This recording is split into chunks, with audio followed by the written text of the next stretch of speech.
Hello everybody, and welcome back to Garage Talk with Oval Window Racing. Today we're just going to catch up on a little review of where I'm at with Simon. Done a little bit of body work, not much, or more structural work than body work. And I did some work here on the heads. So yeah, let's get down with it, get busy. Lighting's great. Trying an old camera I got, just dug it out, figured out that I had the exposure all wrong, so I couldn't see anything, so I thought it was the camera, but no, it's just me. But anyways, I made the trip up to Jim Green's to pick my heads up, and but yeah, we basically got the heads back.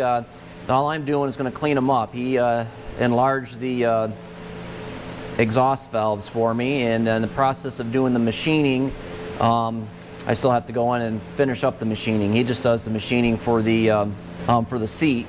And then I got to go in and just kind of get rid of some of the edge and smooth everything out and try to get the flow to happen in there a little bit more. But here, I'll show you what we got. Here's what we got. I went with what I'm calling a square valve, and I'm not calling it a square valve because the shapes are square, but basically we have a 40 millimeter intake and a 40 millimeter exhaust now. And the theory behind this, I can't remember what book I read it in years back. I mean, I'm talking 15 years ago, and my memory's, not as good. But basically, like, I don't remember, I thought it was Turbomania book, but I kind of thumbed through there and I couldn't find it. Then I had an old copy of How to Hot Rod Your Volkswagen. I didn't see it in there, but I know I've got a newer copy of it someplace, and I just can't quite seem to find it. It's got shuffled around in the Move, and I've owned the thing for 15 years. But maybe it was in there. But I read that this is supposed to be a good combination for a turbo. In the theory, if I remember correctly, like I said, going on, memory from a long time ago. But since you're running a turbo, you're actually pushing air into the intake. So there's no reason to have a really huge intake. When you're naturally aspirated, you're relying on the piston when it comes down to suck in the fuel charge mixture, but we're not doing that. We're actually pushing the charge in, but we are still relying on the engine piston on the upstroke to push the air out the exhaust. In a theory, with a larger exhaust valve, is basically your turbo is driven by the exhaust charge. It's good to have a larger exhaust valve. I know there's been a couple people that told me, no, don't do the 40-40, but hey, I'm willing to give it a shot. These are old heads. If you know the history, I've told you before that somebody else ported and actually hacked these things up. I went through and cleaned them up and got them to work. And one of the things I will show you, and this is probably why I suffer from exhaust gasket leaks, but look how thin this is here. That's my sealing surface. You can actually see that ring on there.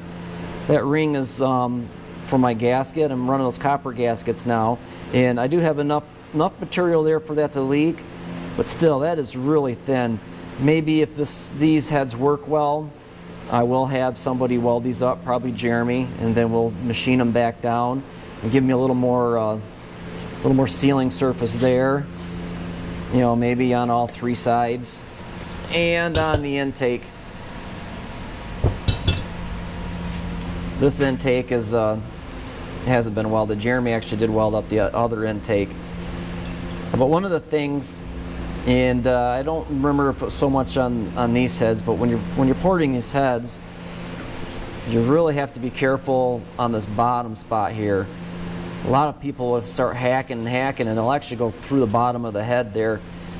And I don't think these had it. I think most of mine were more in the exhaust.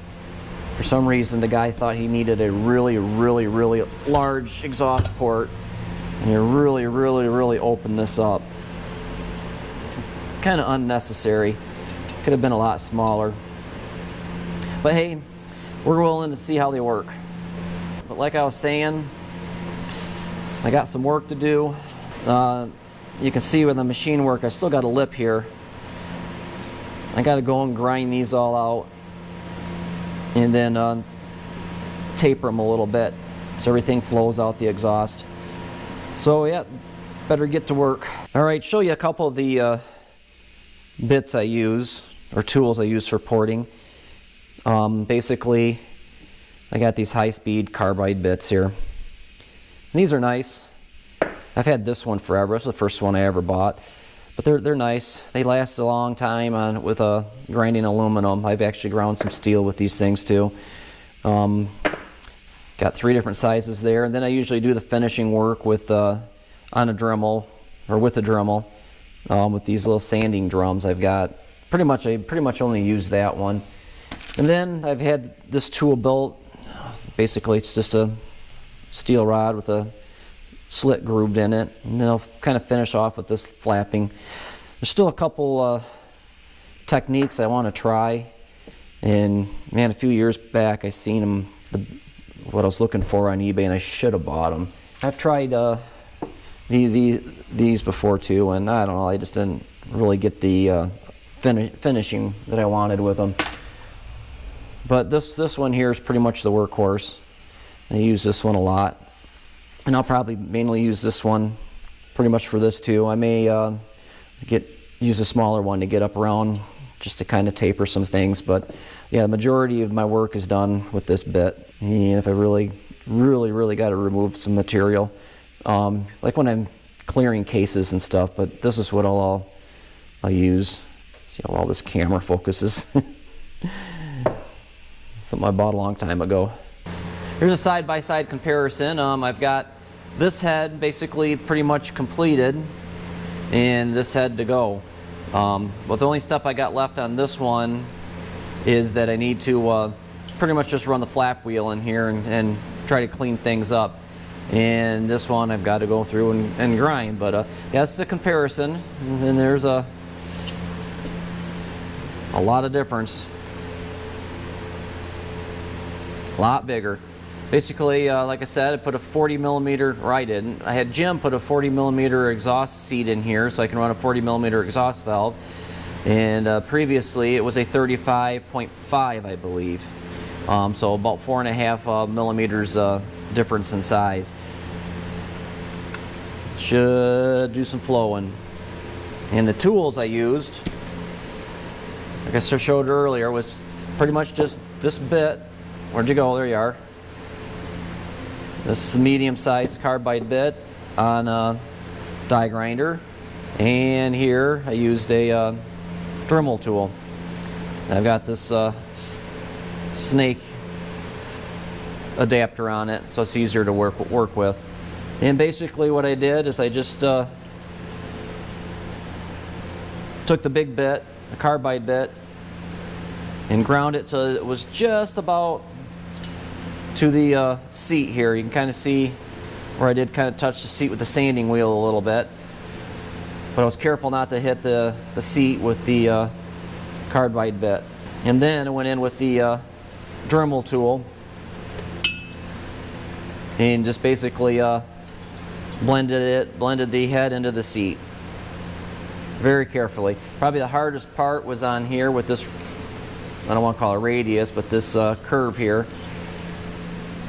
It's hard to get in there without making a bunch of chunk holes and stuff. Just slow and patient. It's the name of the game. Yeah, time to get going on the other one. Yeah, that's it for today. I've got both heads done. It's time to put them in the truck and head back up to Jim Green's and drop them back off so he can put a 3-angle valve job on them. And put springs and basically assemble them all back together, work his magic, and then it's time for me to go up there with some of the green stuff for green. So hang in there. We'll catch you next time, and as always, keep shifting those gears. Take care. See ya.